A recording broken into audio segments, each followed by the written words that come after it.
여느 때와 다름없는 아침이었지만 예카테리나 이바노브나는 왠지 모를 불안감과 긴장감에 휩싸였습니다. 차가운 물을 2번이나 들이켜고 세수를 했지만 마음은 여전히 진정되지 않았습니다.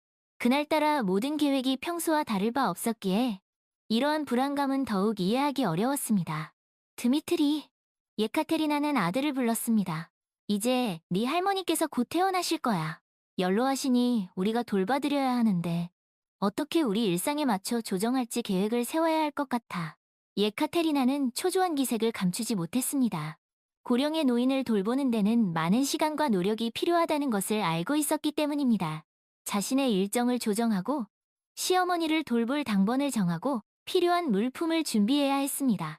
단순히 집에 한 사람이 늘어나는 것 이상으로 특별한 보살핌이 필요한 노인을 모시는 것은 일상의 많은 부분을 바꾸고 심지어 그동안 누려왔던 소소한 즐거움을 포기해야 할 수도 있음을 의미했습니다.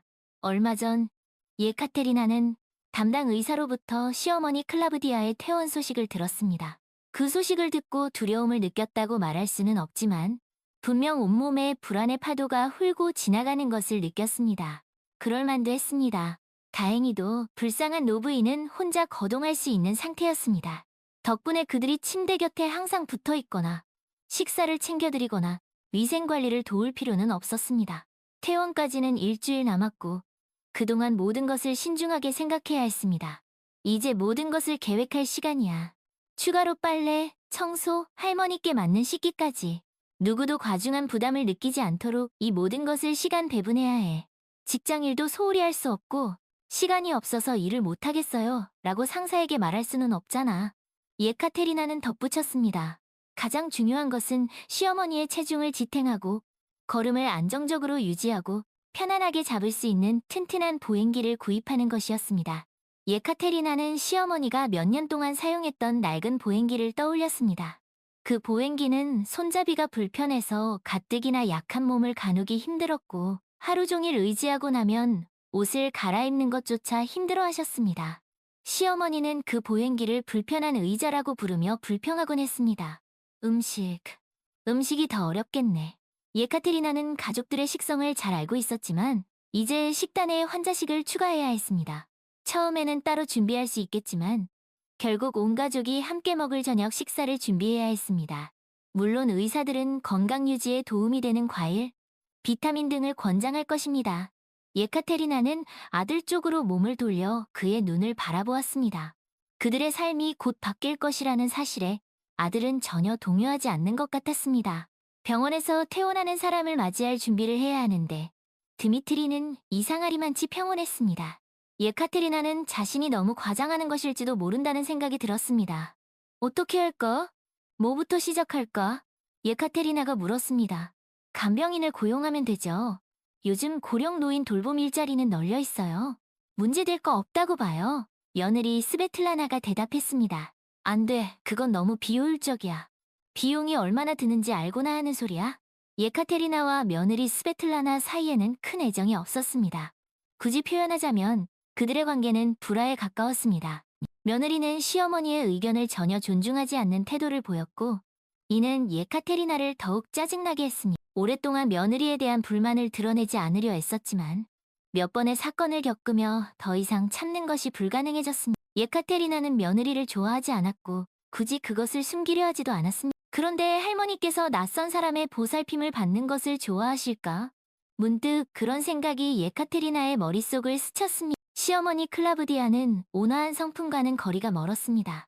그녀의 기분은 오직 그녀 자신만이 알아차릴 수 있는 사소한 것들에 의해 좌우되곤 했습니다. 지금 시어머니의 기분이 어떤지 짐작하는 것은 거의 불가능했습니다.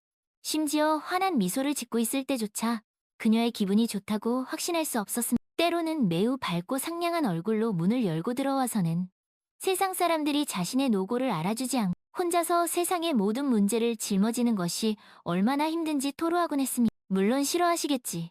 갑자기 예카테리나의 딸 올야가 대화에 끼어들었습니다. 올야는 부엌 한 구석에서 조용히 설거지를 하며 그들의 대화를 듣고 있었습니다. 예전에 할머니 댁 창문 청소 도와드릴 도우미를 보내드렸을 때 얼마나 난리셨는지 기억 안 나세요?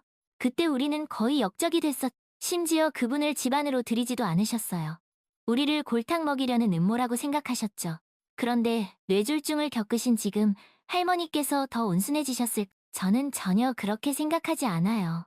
그때 우리가 게을러서 남에게 일을 떠넘기고 할머니를 도울 생각이 없다. 할머니께서 평생 우리를 위해 헌신하셨는데 그 은혜도 모른다고 오랫동안 혼났어. 그리고 청소를 하려면 그 낡은 아파트에 있는 잡동사니, 오래된 물건들, 할머니께서 아끼시는 깨진 꽃병과 장식품까지 싹 다 버려야 했어. 할머니께서 그걸 허락하셨을까요? 할머니와 함께 사는 것은 인내심을 시험하는 것과 같아요. 간병인은 절대 안 된다고 하실 거예요. 예카테리나는 무거운 한숨을 내쉬었지만 딸의 말에 전적으로 동의했습니다. 그러자 시어머니께 4개의 방이 딸린 아파트를 더 작은 아파트로 바꾸자고 제안했을 때 일어났던 큰 소동이 떠올랐습니다. 그때 시어머니는 세상을 지옥으로 만들 기세였습니다. 더 작은 집이 낫다고, 4개의 방은 필요 없다고 설득하려는 모든 시도는 격렬한 저항에 부딪혔습니다. 내가 원하지 않는 것을 강요하지 마라. 너희 속셈을 내가 모를 줄 알아. 시어머니는 분노와 서러움이 뒤섞인 목소리로 목혈관이 튀어나올 정도로 소리쳤습니다. 오늘은 집을 바꾸자고 하고 내일은 팔자고 하겠지. 돈이 탐나서 그러는 것 아니냐. 내 재산을 다 가로채고 나를 길거리로 내쫓을 속셈이지. 늙은이를 아무데나 내팽개치려고. 나는 그런 꼴 당하지 않을. 내가 살 날이 얼마나 남았는지 모르지만 살아있는 동안에는 내 집에서 살 거다. 내가 죽고 나면 너희 마음대로 해. 어차피 저 세상까지 집을 가져갈 수는 없으니까. 하지만 그렇게 쉽게는 안 될 거다. 나는 아직 죽을 생각이 없으니 거동이 불편하신 할머니를 위해 더 작은 아파트로 이사하는 것이 좋겠다고 말할 때마다 할머니는 이런 뻔한 독백을 쏟아내곤 했습니다. 자식들을 겁주고 자신의 말에 더 큰 무게를 싣기 위해 할머니는 주먹을 흔들어 보이기도 했습니다. 보행기를 짚고 서 있는 할머니보다 3배는 더 큰 안드레이에게 그런 행동은 오히려 우스꽝스러워 보였습니다. 내 손자는 이제 다 큰 어른이니 스스로 집을 짓든 사든 알아서 할 수 있어야지. 나는 내 집을 내 손으로 마련해. 20년 동안 공장에서 성실하게 일해서 번 돈으로 마련한 집이야. 너희도 스스로 필요한 것을 얻는 법을 배워야. 물론 예카테리나는 시어머니가 말하는 것처럼 할 생각은 전혀 없었습니다. 시어머니의 외아들, 즉 예카테리나의 남편이 세상을 떠난 후 예카테리나는 더 이상 시댁 식구들에게 헌신적인 며느리가 되려고 애쓰지 않았습니다. 시댁 어른들의 비위를 맞추고 점수를 따기에는 너무 늦은 나이였습니다. 시어머니도 그 사실을 알고 있었습니다. 그들 사이에는 따뜻한 정이 오간 적이 없었습니다. 모든 것은 일상적인 문제와 손주들에 국한되었습니다. 매일 다투지 않기에는 그 정도면 충분했습니다. 시어머니는 따로 살았고 예카테리나와 아이들도 따로 살았습니다. 예카테리나에게는 그것이 편했고 시어머니도 마찬가지였습니다. 얼마 후 할머니는 병에 걸리셨습니다. 아이들과 예카테리나 모두 각자의 일로 바쁜 상황에서 누가 할머니를 돌봐야 할까? 가족들은 모두 할머니의 까다로운 성격을 잘 알고 있었고 누구도 할머니와 2시간 이상 함께 있고 싶어 하지 않았습니다. 안나 할머니는 그들의 할머니였지만 그녀의 독특한 성격은 가족관계를 심각하게 훼손했고 자발적으로 그녀를 돌보겠다고 나서는 사람은 아무도 없었습니다. 엄마, 저는 왜 간병인을 쓰는 것에 반대하시는지 이해가 안 돼요. 우리는 모두 일하고 각자 할 일과 의무가 있어. 자신을 돌볼 시간도 부족한데 연로하신 할머니까지 돌보는 건 너무 힘들어. 저는 간병인을 쓰는 것에 찬성이에요. 안드레이는 어머니가 자신의 제안을 진지하게 고려해 보시도록 설득력 있게 말하려고 애썼습니다. 솔직히 말해서 나도 건강이 좋지 않아. 할머니를 들어 올리거나 옷을 갈아입히거나 계속해서 돌봐드릴 자신이 없어. 하루에도 몇 번씩 혈압이 오르락 내리락 하는데 나도 도움이 못 돼. 그런 무리한 일은 오히려 내 건강을 더 악화시킬. 예카테리나는 이 기회에 자신이 더 이상 젊지 않고 자신에게 의지해서는 안 된다는 사실을 다시 한번 상기시켰습니다. 그녀의 허약함은 이와 같은 상황에서 든든한 방패막이가 되어주었습니다. 덕분에 그녀는 자신이 원하지 않는 일에서 벗어날 수 있었습니다. 딸 율리아는 여전히 침묵을 지키고 있었습니다. 가족들은 모두 율리아 쪽으로 고개를 돌려 그녀의 의견을 기다렸습니다. 그들의 눈빛에는 할머니를 돌보는 짐을 율리아에게 떠넘기고 싶다는 욕망이 뚜렷이 드러났습니다. 율리아는 그들에게 많은 문제를 해결해 줄 수 있는 존재였습니다. 나이도 적당하고 건강에도 문제가 없었습니다. 제가 알기로는 고령의 친척을 돌보는 사람에게 재산이 상속되는 경우가 많다고 들었어요. 요즘 그런 사례가 많다고 하던데 맞죠? 율리아는 가족들의 분위기를 단번에 파악하고 모든 것을 명확히 정리하기로 결심했습니다. 모두에게 유일한 선택지는 율리아뿐이라는 것은 분명했습니다. 율리아는 할머니의 친손녀가 아니었습니다. 예카테리나는 율리아를 낳았지만 누구의 아이인지 정확히 알지 못했습니다. 어린 율리아를 안고 나중에 안드레이의 아버지와 결혼했고 그 사이에서 안드레이가 태어났습니다. 할머니는 율리아를 자신의 친손녀로 여긴 적이 없었습니다. 겉으로 티를 내거나 율리아를 괴롭히지는 않았지만 율리아는 할머니의 시선에서 그녀의 속마음을 뚜렷이 느낄 수 있었습니다. 하지만 이제 이 모든 상황은 다른 의미를 띠게 되었습니다. 안나 할머니의 유일한 상속자는 안드레이였습니다. 따라서 모든 재산은 당연히 안드레이에게 돌아갈 것입니다. 그렇게 잘난 척 그만해. 무슨 꿍꿍이냐? 예카테리나가 놀란 목소리로 물었습니다. 꿍꿍이가 아니라 저는 솔직하게 말씀드리는 거예요. 제가 할머니를 돌봐드리면 할머니 아파트는 저에게 주시는 거죠. 그게 공평하잖아요. 안드레이, 너도 동의하지? 율리아는 안드레이에게 동의를 구하듯 단호한 눈빛으로 물었습니다. 마치 답은 이미 정해져 있다는 듯이. 너한테 그런 말을 들으니 참 낯설다. 우리는 할머니를 도울 방법을 생각하고 있는데 너는 벌써 재산 이야기를 꺼내다니. 내 말이 좀 뻔뻔하고 이기적이라고 생각하지 않아? 할머니는 아직 살아계시는데 지금 아파트 이야기를 하는 건 말이 안 돼. 안드레이는 동생의 솔직함에 불쾌한 기색을 드러냈습니다. 안드레이와 달리 율리아는 친아버지도 친할머니도 없었습니다. 어쩌면 그런 이유로 율리아는 이 상황에 대해 그토록 냉정하게 말할 수 있었을 것입니다. 그게 어때서요? 제가 아무 데가 없이 할머니를 돌봐드려야 한다는 거예요? 다른 사람들은 다 못하겠다고 하는데 친손녀도 아닌 제가 왜 그래야 하죠? 그렇다면 저도 못하겠어요. 제가 왜 다른 사람들보다 더 희생해야 하는 거죠? 안나 할머니께 간병인이 돌봐드릴 거라고 말씀드리세요. 만약 그게 싫으시다면 할머니께서 스스로 해결하셔야죠. 그게 다예요. 참 이상한 대화가 오가는구나. 하지만 나도 동의한다. 네가 할머니를 돌보는 책임을 맡는다면 할머니께 아파트를 너에게 주시도록 말씀드리마. 나도 동의해. 할머니께 모든 것을 잘 설명드려야겠어. 예카테리나는 이 제안이 할머니와 가족 모두에게 좋은 해결책이 될 수 있다고 생각했습니다. 안드레이는 고령의 여성을 돌보는 수고를 덜 수 있고 자신도 시어머니를 위해 삶을 송두리째 바꿀 필요가 없었습니다. 그리고 율리아는 자신이 노력한 대가를 얻을 수 있었습니다. 일주일은 빠르게 흘러갔고 노부인은 병원에서 퇴원했습니다. 율리아는 미리 할머니의 아파트를 방문했습니다. 율리아가 할머니 집에 방문한 것은 태어나서 두 번째였습니다. 아파트에 사람이 사는 공간 같은 느낌을 주기 위해 꽤 많은 노력을 기울여야 했습니다. 오래된 물건, 잡동사니, 불필요한 물건들을 모두 창고에 치웠고 바닥을 꼼꼼히 닦고 부엌을 정돈하고 창문도 깨끗이 닦았습니다. 이제 이 아파트는 마치 이민자들에게 임대하는 집처럼 보였습니다. 깔끔하고 깨끗하고 소박했습니다. 높은 천장은 이 아파트에 특별한 매력을 더해주었습니다. 마치 18세기 아파트처럼 넓은 공간과 밝은 벽이 인상적이었습니다. 소박한 가구에도 불구하고 모든 것이 꽤 고풍스러워 보였습니다. 마치 귀족의 상속자가 된 듯한 기분을 느낄 수 있었습니다. 안드레이는 할머니를 병원에서 모시고 집으로 왔지만 금방 회사로 가버렸습니다. 아마도 출근 시간에 늦었을 수도 있지만 아마도 모든 것을 엉망진창으로 여기는 할머니의 사소한 심부름에 발이 묶이기 싫어서 서둘러 자리를 뜬 것 같았습니다. 안나 할머니는 안락의자에 앉아 오랫동안 율리아의 얼굴을 빤히 쳐다보았습니다. 그래, 그렇게 하기로 했구나. 어디 네가 그럴 만한 자격이 있는지 보자. 처음 두 달은 매우 빠르게 그리고 힘들게 지나갔습니다. 율리아는 매일 안나 일리니치나의 아파트에 가서 그녀의 마음에 들기 위해 최선을 다했습니다. 할머니가 결과에 만족하지 않으셨기 때문에 같은 일을 몇 번씩 반복해야 했습니다. 집안일은 모두 율리아의 몫이었습니다. 매일 잔소리, 비꼬는 말투, 변덕, 비난을 견뎌야 했습니다. 할머니는 말을 가리지 않았고 마치 일부러 율리아의 감정을 건드리려는 듯 자주 쏘아붙였습니다.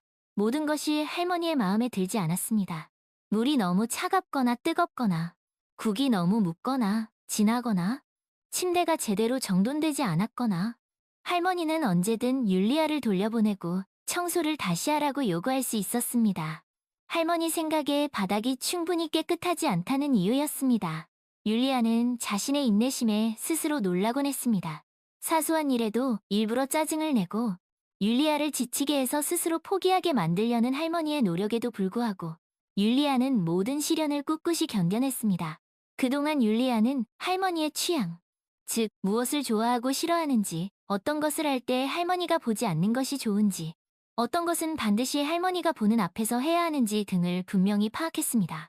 할머니가 선호하는 식재료 목록, 좋아하는 드라마 목록도 외웠습니다. 심지어 물 주전자를 어느 쪽에 두어야 하는지까지 알게 되었습니다. 그리고 이러한 노력은 첫 결실을 맺었습니다. 율리아가 할머니의 취향과 요구사항을 정확히 따르자 안나 할머니는 잔소리를 줄이기 시작했습니다. 나도 젊었을 때는 너처럼 깐깐했지. 네가 게으르지 않고 열심히 노력한다는 것을 안다. 율리아에게 건넨 할머니의 첫 칭찬은 예상 밖의 기쁨을 안겨주었습니다. 시간이 흐르면서 그들의 삶은 그럭저럭 견딜만해졌습니다. 율리아는 재택근무로 회계사 일을 하며 틈틈이 할머니를 돌보았고 저녁에는 집으로 돌아갔습니다. 안나 일리니치나는 율리아에 대한 가혹한 시험을 끝내고 더 이상 사소한 일에 트집을 잡지 않았습니다. 그녀는 그들의 관계가 원만하게 유지되는 것을 만족스러워했습니다. 율리아는 쓸데없는 질문을 하지 않았고 할머니의 모든 요구사항을 충실히 이행했습니다. 이제 할머니는 더 이상 율리아에게 불만을 제기할 이유를 찾을 수 없었습니다. 이것은 두 사람 모두에게 만족스러운 결과였습니다. 그동안 안드레이나 예카테리나 이바노브나는 할머니를 방문하지 않았습니다. 그들은 할머니의 안부를 묻거나 율리아가 잘 지내는지 확인하지 않았습니다. 하지만 율리아는 어머니가 할머니와 아파트에 대해 이야기하겠다는 약속을 기억하고 있었습니다. 할머니와 아파트에 대해 이미 이야기하셨죠? 어떻게 진행될지 설명하셨고요. 율리아는 갑작스러운 질문으로 예카테리나 이바노브나를 당황하게 만들었습니다. 예상대로 예카테리나 이바노브나는 적어도 몇 년 동안은 그런 질문을 받지 않을 것이라고 생각했던 것 같습니다. 하지만 율리아는 예상보다 빠르게 이 문제를 꺼냈습니다. 예카테리나 이바노브나는 당황했고 자신의 당혹감을 숨기지 못했습니다.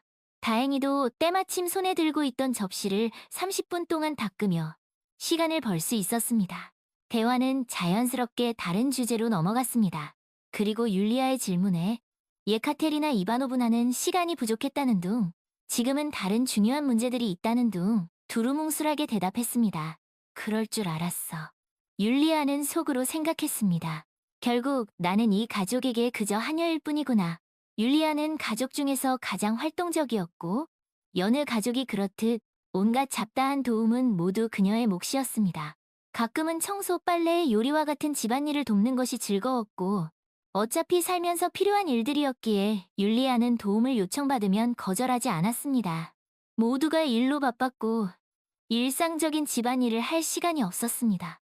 율리아는 고등학교 졸업 후 회계과정을 수료했고 종종 정규직이 아닌 시간제 일자리를 구해서 일했습니다. 어머니의 어설픈 반응을 곱씹어본 율리아는 이 문제를 안나 할머니와 직접 이야기하기로 결심했습니다. 그런데 갑자기 그런 질문은 왜 하는 거지? 무슨 속셈이냐?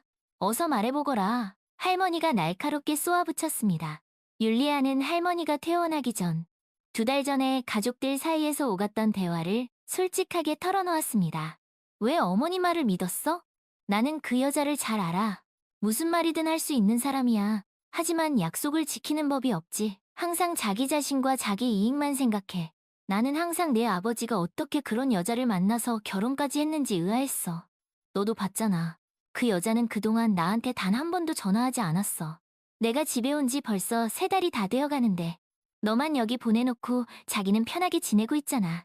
전화 한 통하는 게 그렇게 힘든 일인가? 아마도 너한테 모든 일을 떠넘길 생각이었겠지. 너한테는 온갖 가머니설로 꼬드기고 결국에는 자기가 필요한 것을 가로챌 속셈일 거야.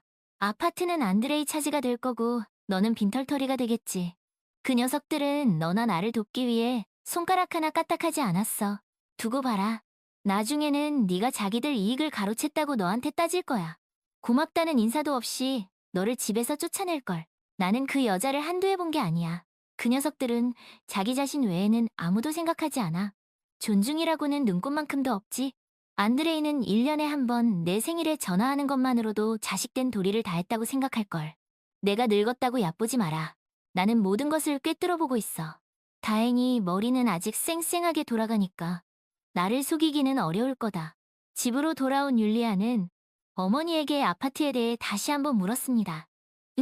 그래. 할머니와 이미 이야기했어. 할머니께서 건강을 회복할 시간이 필요하다고 하시더구나. 그 후에 서류를 정리하시겠다고 약속하셨어. 그때까지 기다려야지. 예카테리나 이바노브나는 마치 미리 준비한 대본을 읽듯이 말했습니다.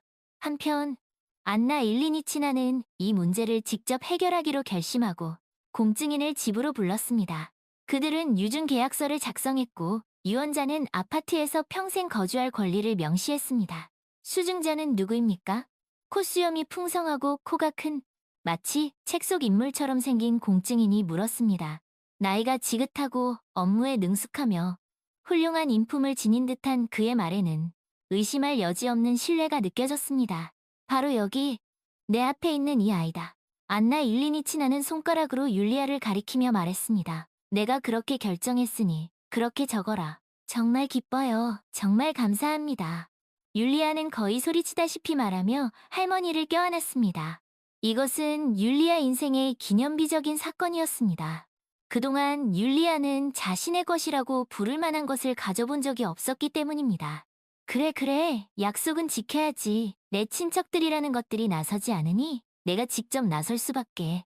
우리는 이렇게 둘이서 지내는데 그 녀석들은 어디서 뭘 하고 있는지 이 사실을 알면 당장 문 앞에 들이닥칠 텐데 나는 그 꼴을 보고 싶지 않다.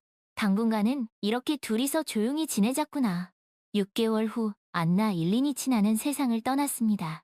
율리아는 할머니의 임종을 지켰고 마지막 순간까지 최선을 다해 할머니를 보살폈습니다. 안드레이와 예카테리나 이바노브나는 그동안 단 한 번도 할머니를 찾아오지 않았습니다. 그들은 할머니의 안부를 묻거나 율리아가 잘 지내는지 확인하지 않았습니다. 하지만 율리아는 어머니가 할머니와 아파트에 대해 이야기하겠다는 약속을 기억하고 있었습니다. 할머니가 돌아가신 직후 율리아는 유증 사실을 밝혔습니다. 그러자 안나 일리니치나가 그토록 두려워했던 일이 벌어졌습니다.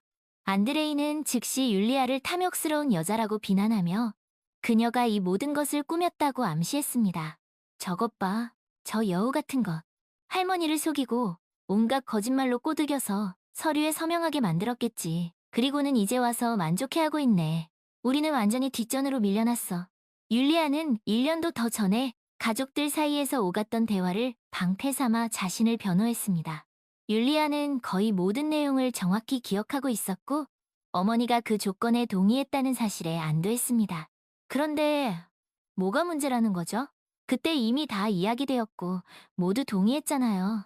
누구도 할머니를 돌볼 여력이 없었고 저만 거절할 이유를 찾지 못해서 기뻐했잖아요. 저는 동의했고 제가 할 수 있는 모든 것을 다 했어요. 그때는 모두 만족했으면서 이제 와서 무슨 불만이죠? 그렇게 하기로 했고 실제로 그렇게 된 것뿐이에요. 어머니, 왜 아무 말씀도 안 하세요? 할머니와 이야기하셨다고 하셨잖아요. 그때 그렇게 하기로 하셨다고 말씀하셨잖아요.